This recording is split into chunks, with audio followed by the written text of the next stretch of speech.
டிவின்னு பார்த்துட்டு எல்லாருக்குமே வணக்கம். இன்னைக்கு இந்தியா இங்கிலாந்து செகண்ட் T20 அது என்ன நடக்குது அப்படின்னு பார்த்தீங்கன்னா நம்மளோட சேப்பாக்கம் நடக்குது. ஸோ இந்த மேட்ச்சில் டீம் என்னவா இருக்கும் அப்படின்றத நம்ம பார்க்கலாம். ஆக்சுவலாக வந்து ஃபஸ்ட்டு T20யில் போனால் அதே டீம் போவாங்க அப்படின்றது எதிர்பார்ப்பு இருக்குது.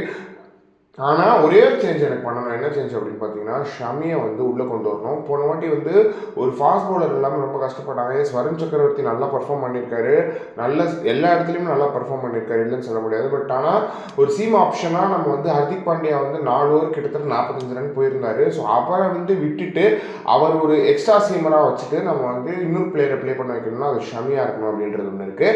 வேணும்னா வந்து நம்ம நிதிஷ்குமார் ரெட்டியை ட்ராப் பண்ணிவிட்டு அங்கே வேறு யாராவது பிளேயர் அக்ஷர் பட்டேல் மாதிரியான ஒரு பிளேயர் ஆட வைக்கலாம் அப்படின்றது ஒன்று இருக்குது. ஓகே, அக்ஷர் பட்டேல் ஏற்கனவே இருக்காருன்னா வாஷிங்டன் சுந்தர் ஆட வைக்கலாம்.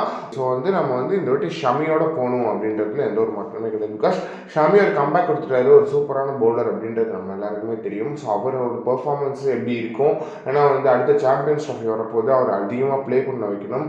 பும்ராவும் இல்லை டீமில். பும்ரா ஏன்னா வந்து அவரோட இன்ஜுரியினால